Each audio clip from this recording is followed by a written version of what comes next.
People like us do things like this has two clauses. People like us has nothing to do with what you look like. Zero.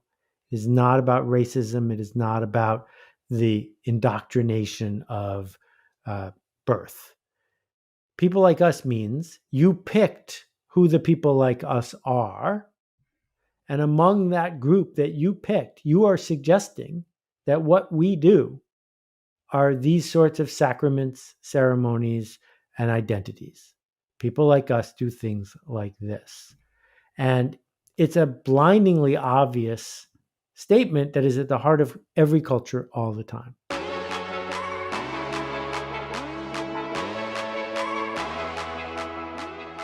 There's so many interesting things to discuss because you're like, full disclosure, you come up in conversation, honestly, more than once a week. I'm all tangled here. More than once a week within our team, because across different like memos, across different meetings we have, one of our goals is that we're trying to build a movement, and everyone's on the same page as far as not competing for 3 seconds of attention and doing all the things that companies typically think that they should do. And so we're focused on how do we truly, like our main goal is to educate the world about metabolic health, not to try to convince them to buy some product. So that, as soon as like we set that as the expectation, it changes the heuristic of the way we approach everything we do. But Correct. we refer to the movement we're building, we refer to the micro communities, this sense of tribalism and the sense of people like us do things like this. And so I was like, okay, I think we should dig in and explore everything further. So that's sort of the, I guess, to set things up. But yeah, I think, why don't we go way, way back? Let's go all the way back to Buffalo. So we know you grew up in Buffalo, and we know that Buffalo is, in a similar sense to Winnipeg, it's very much this smaller community of a city. But what was it about growing up in Buffalo that influenced your thinking so much? There's so many juicy things to go into there. First of all, there isn't one Buffalo, just like there isn't one Chicago or one Winnipeg. Mm-hmm. And I grew up in several Buffaloes. I grew up in a suburb of Buffalo that, compared to the rest of Buffalo, is pretty affluent. Compared to a place like New York City, not so much. The house I grew up in cost $80,000. That suburb was a place where I could walk to the hockey rink, read every book in the Clearfield Public Library, see the teachers. If we went out for pizza, they would be at the next table. It was a small town inside of a big one. My parents were both really active in big city Buffalo. My dad volunteered to run the United Way one year. My mom was on the board of the art museum. And so I got to see what was possible when a community came together. And then my dad had worked at a company that was on a different side of Buffalo, that was right next to the football stadium. And that was, corporate, industrialized factory kind of work. And so when you put the three together, I guess part of the influence is being able to see these micro communities. And then for me personally, was just winning the parent lottery and having parents who challenged me regularly to be part of community and to lead, even if I wasn't popular, because I wasn't, even if I didn't do the sorts of things that community looked to for a leader, like play football and stuff. But we always had strangers at our house for dinner. If somebody didn't have a place to sleep, people would stay with us for months at a time. And I thought that was normal. And I don't understand why it can't be normal. Yeah, I mean, I know you've talked a little bit before about hockey and football and all these sports that you would try in summer camp and all these cool things. And you sort of said, I felt more connected to the library. Like in your words, you'll say, I was a bit of a nerd, right? And so you felt that you would try these things, but they didn't resonate as much as all these other long tail things. And so when was it that you recognized, like, was there sort of an introspective period where you recognized, hey, I think a little bit differently than other people? And then what was it that made you think to yourself, like, I kind of want to communicate these ideas to the world. I want to influence a culture. Like, what was it that was sort of the catalyst for change? And the reason that I ask is that Dan Ariely talks often about his experience in the hospital. That is what Sure. made him have like a switch just flip in his brain where he's like, oh my goodness, I don't think the same as other people. I have to tell other people about this. So did you have any moments where you sort of recognize that in yourself? Well, Dan's trauma is heartbreaking, and I'm so glad that it led to something positive. Mine was nowhere near that. But yeah, I was an outsider all along and knew it from the time I was 7. Um, I think that the big shift that you're getting at, though, is I just decided to be a teacher when I was 17. And I knew I couldn't teach in a bureaucratic structure because it would kill me. So I've just constantly been on the search for platforms to teach. And the people I am most interested in teaching are the people who are the least privileged and least popular. Yeah, and I think that's what your underlying message with Akimbo, like Akimbo, not just the idea of the community behind Akimbo and all the workshops, which we can get into later, but the podcast is everything that you do seems to be the sense of A, being a leader, B, trying to build other leaders, and C, being sort of the teacher that teaches.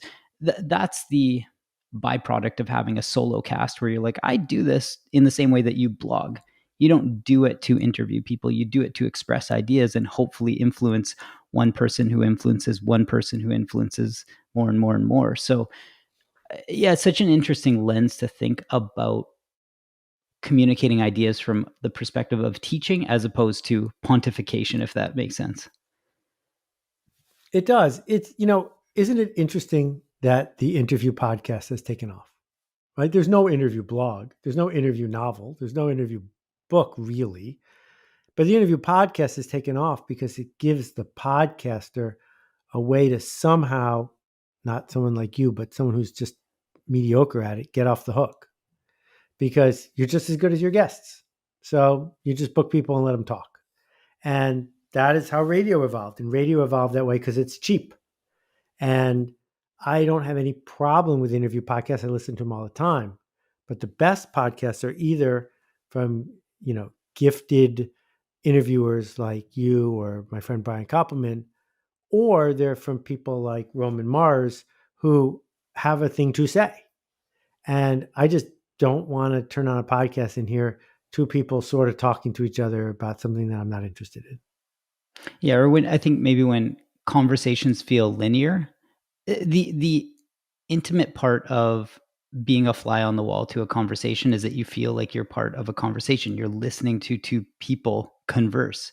But when it feels like there is some agenda or some linear process, well, and my next question is this, it's all of a sudden it just loses that sense of being conversational because you go, if Seth and I were having tea right now, I'm having coffee, you're having tea, if we were both in New York and we were sitting there, we wouldn't be having this linear conversation of like, my next question for you, Seth, is how is your wife's bakery doing? Like, it would just be so Right. absurd to communicate like that. But I think when we give ourselves a medium or a platform, we think that we have to act differently. And that gets away from, we're not going to use the word authenticity because I know that there are certain gripes with that word, but that gets away from that Yeah. gets we'll finish this thought and you got to digress into that rant for a sec, but it loses the element of being a genuine in a personal conversation. Now we got to digress into authenticity for a second because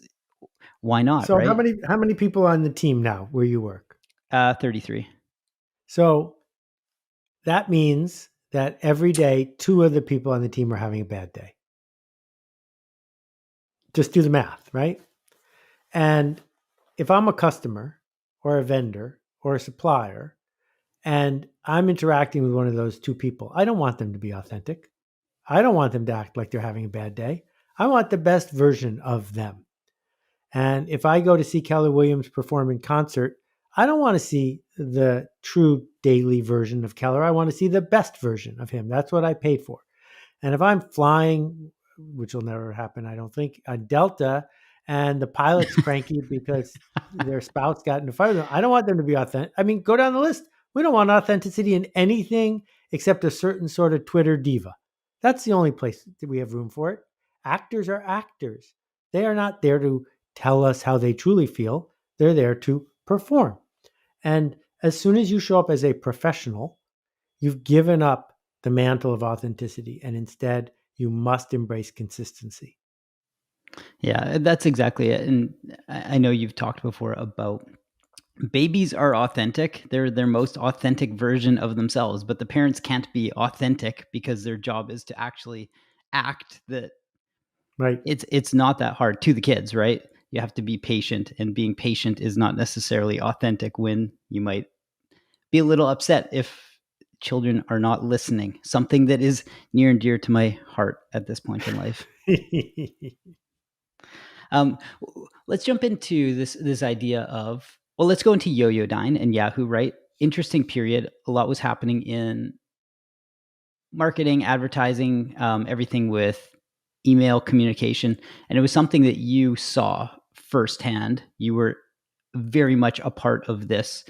I don't want to use the word movement, but this, we'll call it because it's different than a tribal movement, but this forward movement in society towards, hey, we are now online. So what was it during that time, or I guess where was it that you started to think differently about advertising versus marketing, and how marketing is a sense of storytelling versus advertising being hacking Right. attention?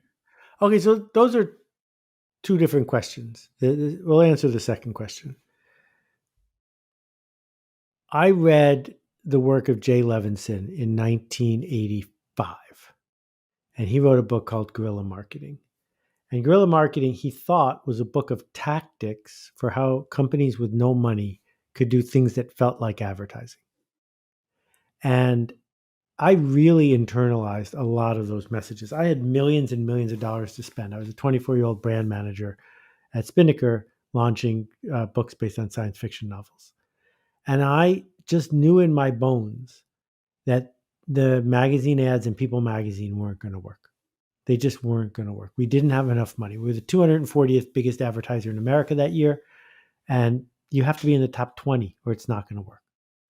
And so even then, I was saying, our marketing is what we do. Our marketing is who we serve. Our marketing is how we engage with people. Our marketing is the package, the way it makes people feel. All of those things are our marketing. And if you make me buy some ads, I will, but that's not why we're here. And I loved being in a new form of media, that we were making software for the Commodore 64, the PC Junior. I was just thrilled that the landscape would change every 6 weeks. And I think the reason goes back to football and hockey, which is the problem with hockey, besides the fact that I broke my nose and broke my arm and broke my spirit, was because the game of hockey hasn't changed in 100 years, people who are good at it stay good at it. And the advantages compound. And I viewed myself as an outsider. So I liked the fact that we were the first people on the PC Junior. And then when the PC Junior crashed and burned, I was like, all right, well, we have enough resources. We'll be the first company on the Apple II, whatever it is. And you could just read InfoWorld magazine, because there was no web, and be 6 months ahead of the people who were slow because the foundation kept shifting. So that's when I committed to discovering new forms of media. And when online services like AOL and CompuServe came along, I saw it happening again. And I realized that I was quick enough and knew enough about media to go into those spaces better than other people could. I still remember there was a guy at Bantam Doubleday Dell, which was one of the 5 biggest book publishers, and his last name was Gutenberg, which I thought was hysterical because it was just such a flash from the past. And he was in charge of their CD-ROM division. And I finally got him to confess that his job was to go to meetings and not spend any money, that they had decided that they would deal with this revolution by pretending to be in it. And I knew I could be in it, whichever one it was. And so when online services came along, I had to do the math. Like, who's paying? Where's the money? And So a couple things occurred to me. The first one was that AOL at the time was charging $3 an hour and paying a royalty on hours spent. So that's where the money is. If you could make a product that people would use for a lot of hours, you could get paid to do it. All right, so now we know what the game is. Let's figure out a structure on that foundation where we can serve people. And then when AOL went to flat rate and I realized I had been wrong about the World Wide Web, all the money from users disappears. So if the money from users disappears, again, you get to look at a media landscape and say, oh, well, the equation has to be attention. It's the only option. What will people pay for attention? So it's a two-sided thing. Either how do you get a lot of attention or how do you sell attention you get for a lot of money? And so I didn't predict all of what happened on the World Wide Web, but I predicted a lot of it. And I helped invent email marketing because I understood that email was a very, very special sort of attention hooked into an open API. I wrote books about it, and I built the first email marketing company. But I also saw where banner ads were going to go, and I was famously castigated by the people at Yahoo for predicting that the banner ad price would go. I remember it was $70 a thousand, and I said it would go to a penny, and it did. And once you start seeing the dynamics of a medium, and now it's podcasting or Clubhouse, which has stupid dynamics, you can say, oh, well, let's follow the path. Because if you follow the path, you will understand. You will understand why Netflix likes Dave Chappelle. Just follow the path. Yeah, with marketing, there's a sense of value, right? So marketing, let's say marketing is synonymous with storytelling, which is something you talk about often.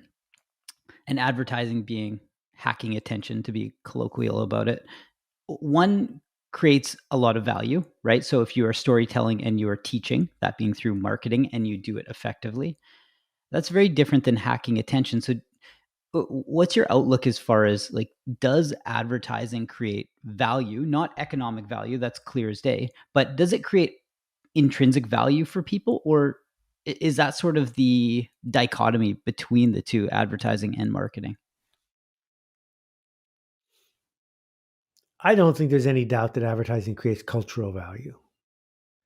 That people tell themselves a story about Gucci or Prada or Nike or Chevrolet, partly because of the advertising.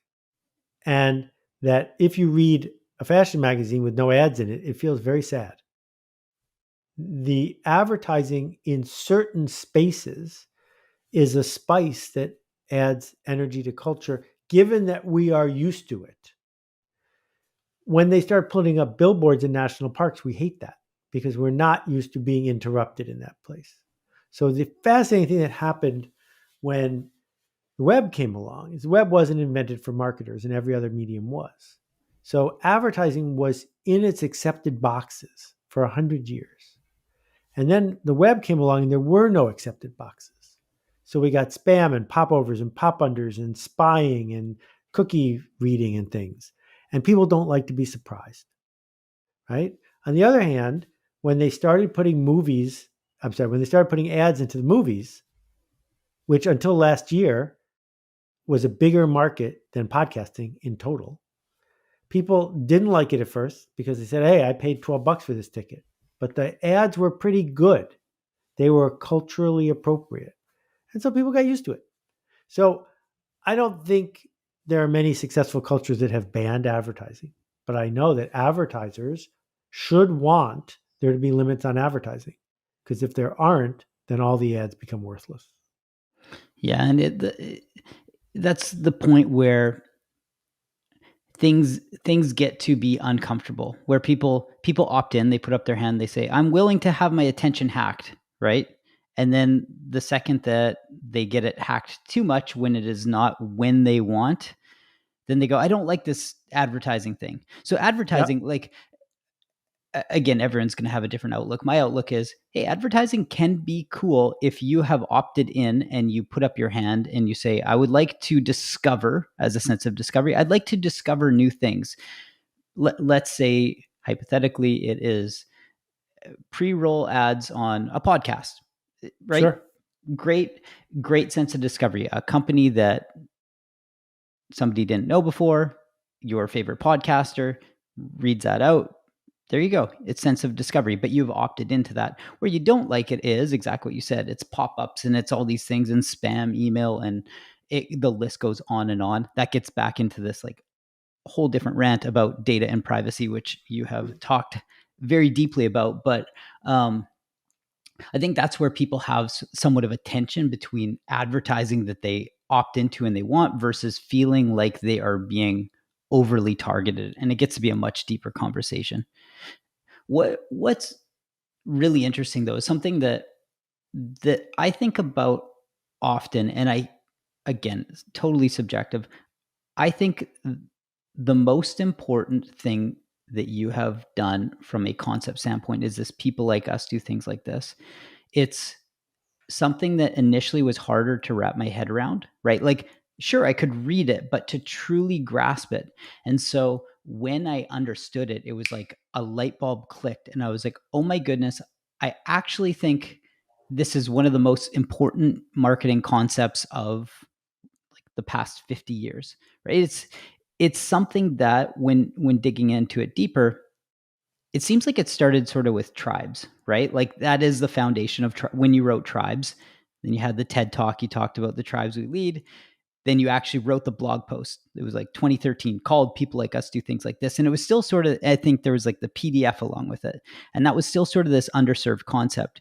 Fast forward to 18, right? So 2018, This Is Marketing drops. And that was the foundation of that book.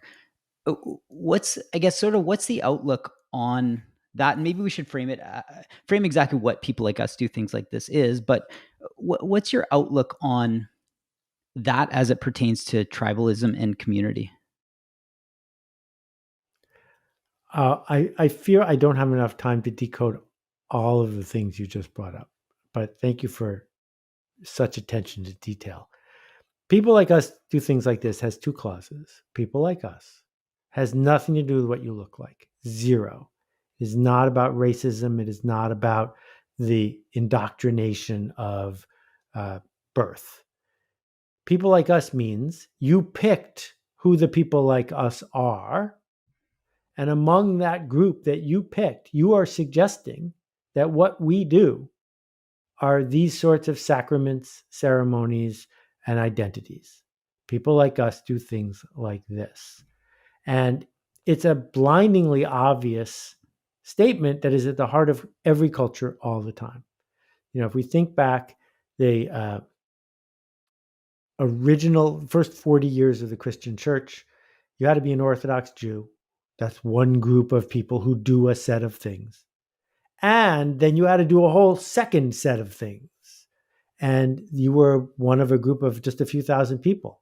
People like us do things like this. You didn't try to get other people to do it. That wasn't built in. And it wasn't until the year 50, when they realized how hard it was to get an adult to want to circumcise themselves, that they got rid of the Orthodox Jew part of it, and they could say anybody who wants to do things like this can be people like us. And that's how it grew into one of the fastest religions ever. Go all the way forward to any Apple store, right? Well, there's a certain way you're supposed to act when you walk in there. There's a certain set of products you're supposed to own. You're supposed to have a certain attitude about how technology works. As Steve has said in the words of Michael Schrage, he was trying to give people better taste when it came to digital interactions. That's people like us do things like this. But there is a key component of it, which is, and you have to forgive the people who don't want to be people like us. If you can't do that, then you're a megalomaniac and you're trying to just insist that everybody do what you want. And that doesn't work. You don't have the power to do that. So instead, what we say is, if you want to be in this circle, this is what people in this circle do. And we are definers of culture around here. That's our job.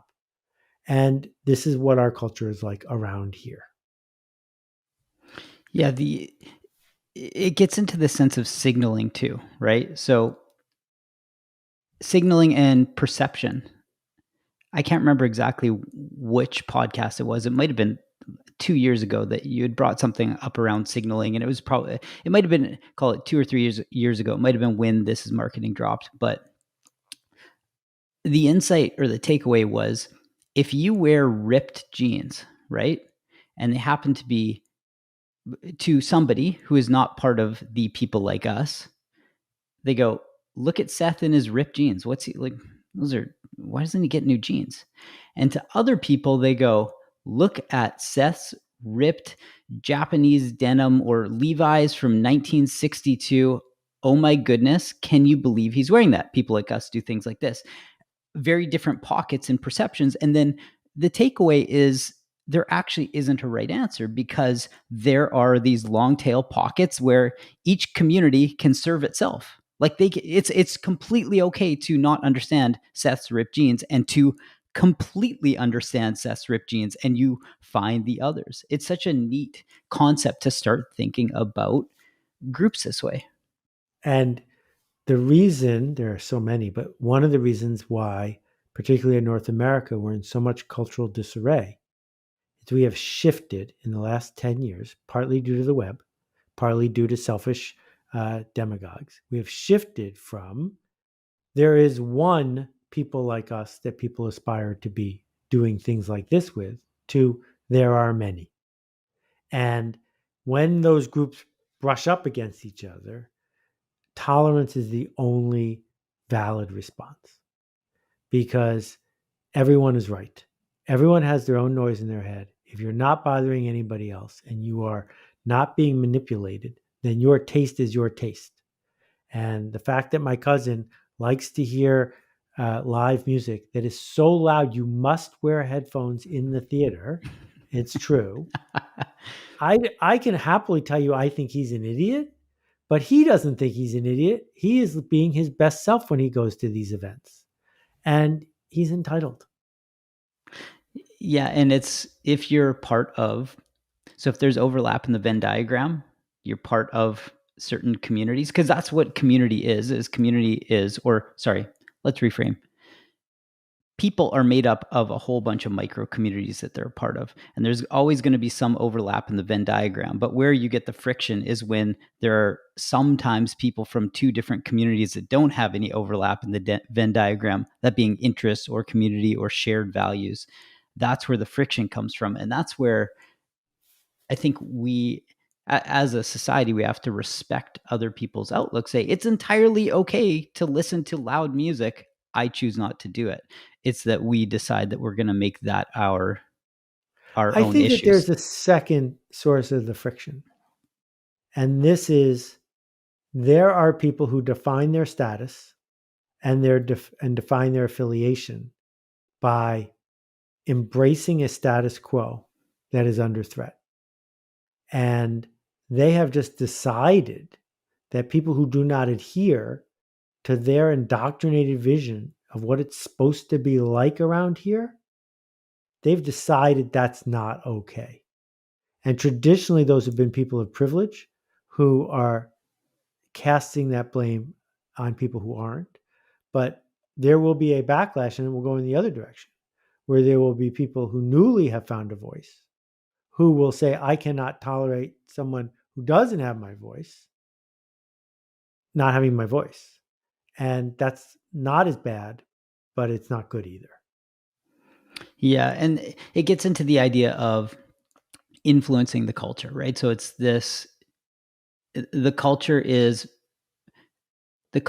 influenced by all these micro communities. And I think you've said it firsthand, the way to create a movement, right, aside from making something that's remarkable and that is a great experience, it's the way to create a movement is to create a tribe that creates tribes, that creates tribes, that creates tribes. That's how you spread. It's back to the start of the conversation of you being a teacher, right? You're teaching other people who have the shared interest in ideas to teach other people who can teach other people. And that's what Akimbo has really done from a platform standpoint. I just want to, before you move forward, thank you though. You said two things. I agree with one. I disagree with the other. Let's do I it. agree with the second one, which is 10 by 10 by 10. That when you create evangelical voices with a remarkable product and service and a network effect that rewards people for spreading an idea, they will. I do not believe that the best way to have a movement is to start a tribe. I believe the best way to have a movement is to find a tribe that is looking for a leader and a connector. So that's different. Mm. Right? So when I think about what your organization is doing, you're not going to invent a nascent tribe of people who care about this thing. There's already people who care about the journey that you are hoping they will go on. Your job is to go to them and say, over here, and they will come. Interesting. Yeah, it's creating the conditions to attract the Correct. like-minded people, knowing that within the like-minded people, the people like us, there are people like us within, this is getting a bit meta, but there are people like us within the people like us, right? Within the community. And that's what gets really interesting when you start to say, you can be, right? You can be interested in ripped jeans, the Grateful Dead, and plant-based diet, right? That's entirely okay. And here is your people. These are your people. And there are other people that you interact with that are only the ripped jeans crowd and only the plant-based diet crowd and only the Grateful Dead crowd. But that's sort of what makes us all these individuals and brings together the glue of these larger Yeah. communities. Or, if I think about my friends, Alan and Bill, Alan, mayor of Santa Fe now, who started Fast Company, they didn't invent the Fast Company tribe. When they finally succumbed and allowed me to be a columnist, I wrote more words for Fast Company than almost anybody. They weren't my tribe either. I was narrating for a group of people that Alan and Bill was able to assemble that would have been there even if Alan and Bill hadn't started the magazine.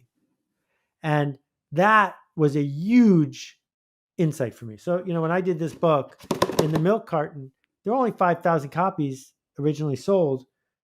The milk carton wasn't because I wanted people to talk about Seth. It was because it would help you find the others who were going where you were going anyway if you had a badge. I'm a badge maker, right? I'm writing my blog post so that people who already agree with me have something cogent to share with people right next to them to join in. But there's no Seth Godin tribe. I really believe that. I believe that if I stopped working tomorrow, that group of people would still be making the changes and leading the way they are. I'm just narrating for them now and then. You've shipped so much work, though, that you've created a foundation for people to share these ideas and to find commonality around them. One of the things that's interesting, though, let's get into shipping, right? You are a huge proponent of ship fast and often, right? Like there is a reason you write every day. You don't write every day for everybody else. You write every day. You ship your blog every single day for yourself, right? Like that is why.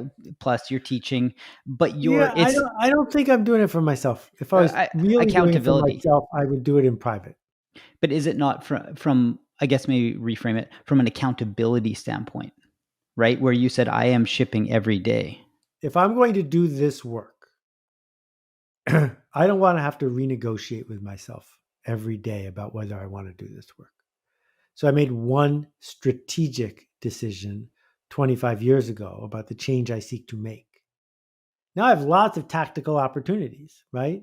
Should I, like my friend Simon, come out with a line of t-shirts and a candle? That's a tactic.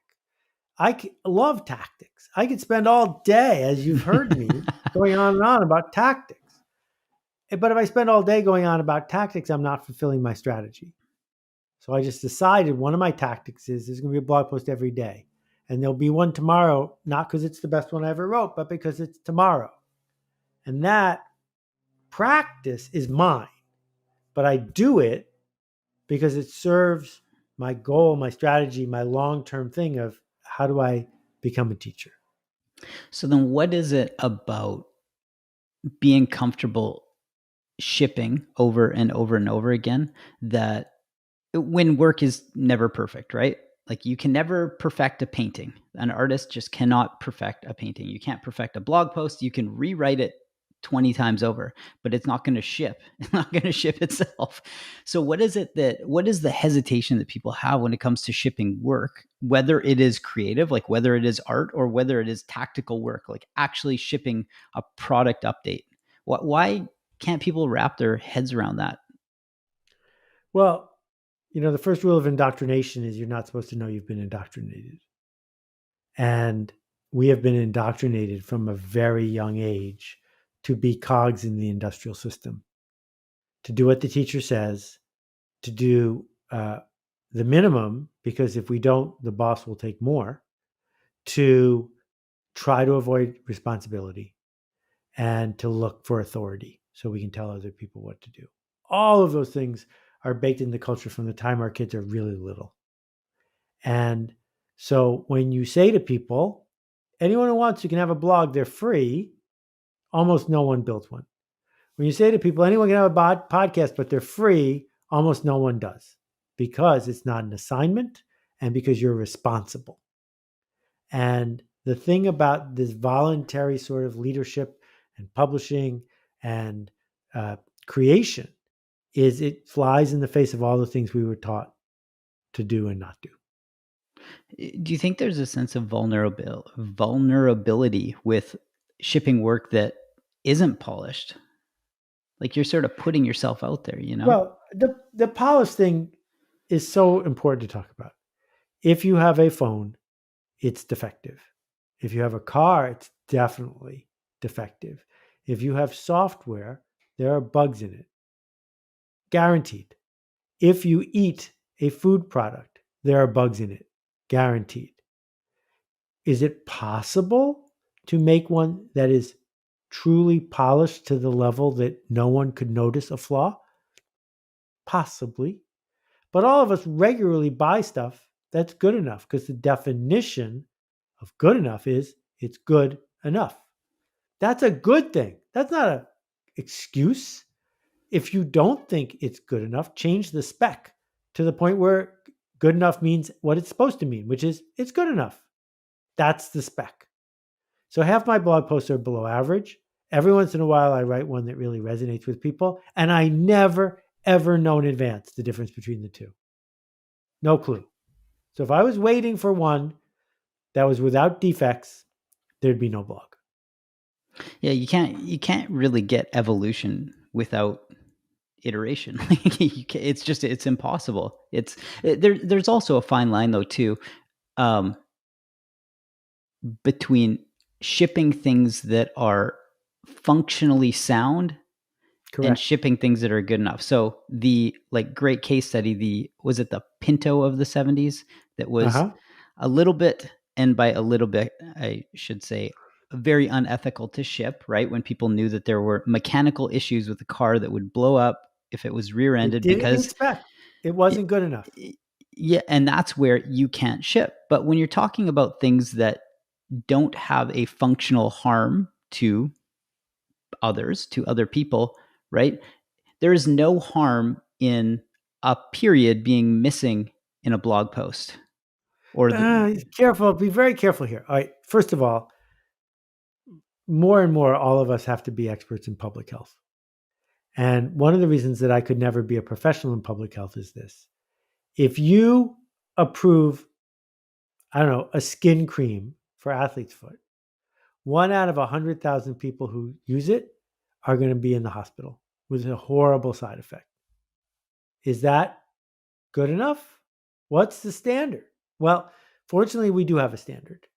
And once we understand the standard, if it's good enough, we have to do it, right? Self-driving cars. At some point, we are going to switch to self-driving cars, and some people are going to die. But far, far fewer people are going to die than die from human-driven cars. I just don't want to be the person who has to say, today's the day we're switching, because then I feel like it's my fault. So what I'm getting at is you are giving voice to the noise of perfection. And, you can say, well, a period missing doesn't really count, blah, blah, blah. And I can say, well, what about an Oxford comma? And what about a capital letter? And what about putting the right conjunction in there? But even better, what about the fact that I could rewrite most blog posts, make them a little bit better? When are we done with this? The purpose of perfectionism has nothing to do with meeting spec. Perfectionism means I will look for a reason to not ship this, because then I will be off the hook. That is not the conversation that someone who's trying to meet spec has. The person who's trying to meet spec says, there are people who need my help. Am I willing to drive the ambulance to the scene of the accident even though all four tires don't have perfect air pressure? Because I know I can drive there successfully. I know I can rescue that person's life, but all four tires don't have perfect air pressure. So what should I do? Well, that's an obvious choice, but everything is on a curve. And I guess what I'm getting at is, how many people can you help? And will they miss you if you're gone? I'm not saying do anything that doesn't meet spec. I'm not saying do anything that's not, quote, good enough. I'm saying be really thoughtful about what good enough means. Yeah, it's an interesting perspective to have, because if you start to think about reach, you start to think about impact, that's where this discussion comes in. Are you impacting fewer people by reserving to ship? And if the answer is yes, assume that something meets spec, then you're not meeting your mission. You're not meeting your goal. Whatever it is that you choose to reach, the people like us who do things like this, whatever it is that you're choosing to reach those people. And if you are a leader and a teacher, if you are hesitating to ship when something meets spec, then you're not actually achieving your goal. Right. So let's have a conversation about the spec for sure, but don't talk to me about perfectionism. I'm not interested. So you did this thing with Akimbo. So Akimbo is the community. Akimbo is a podcast. Akimbo is many different things, a series of workshops. You've got the Alt MBA. What was it about building that allowed you to say, hey, I'm building something so I can teach other people to teach?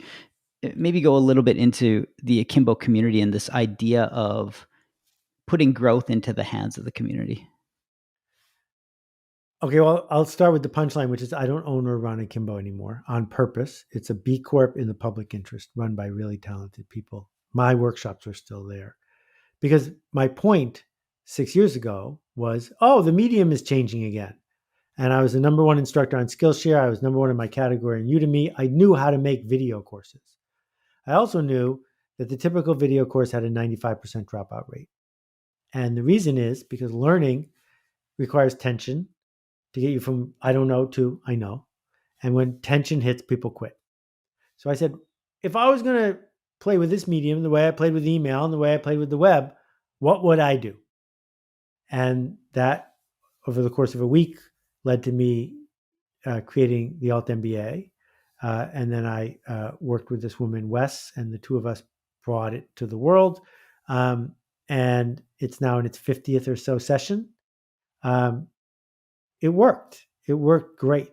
As a creator of media, after the 10th one, I was like, okay, I'm not changing this too much. So what am I going to focus on now? Because my job is not to be a educational bureaucrat, though those are really important people.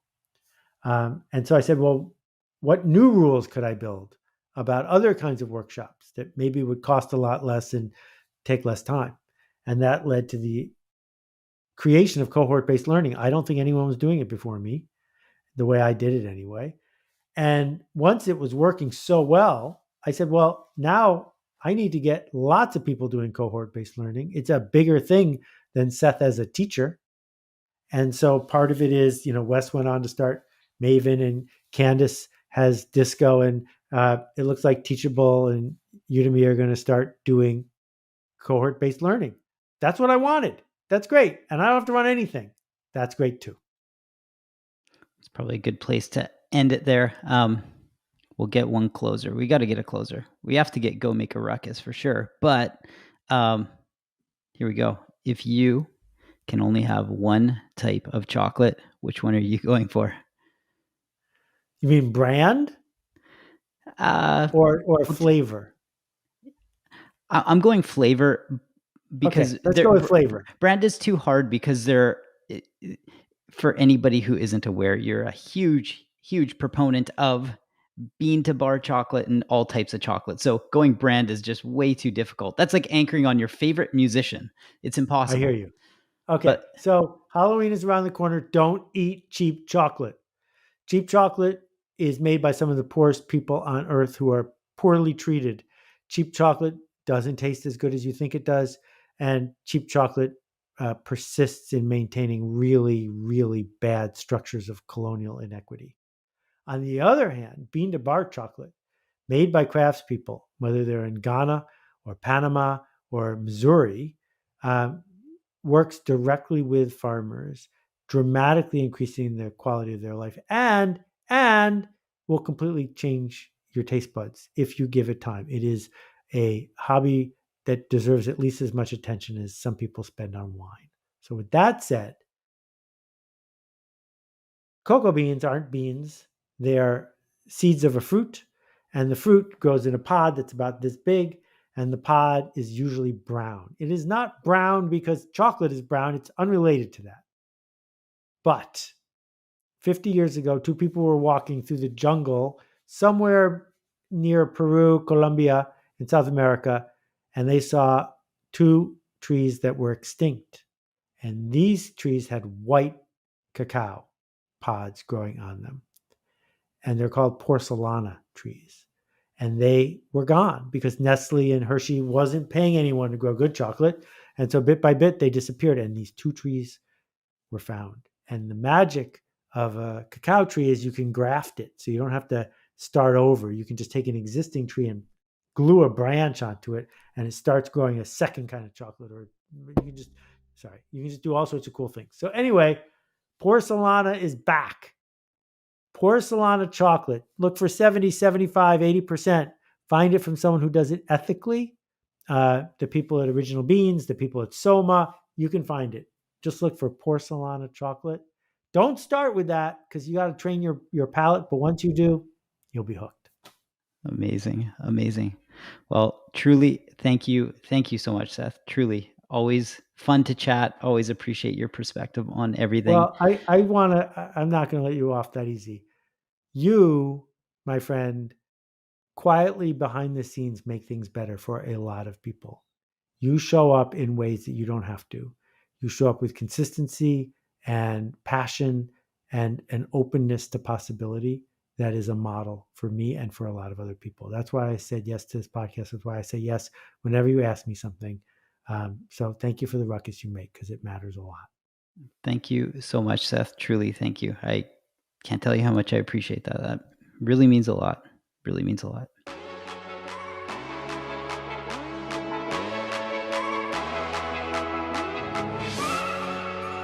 It looks like you got a new camera. I try. What's the Not since yesterday. It's the same one I had yesterday. Which one is it? It's a Sony Alpha something. But it looks new from before, like from, I don't know, other times we've talked. I tweak all the time.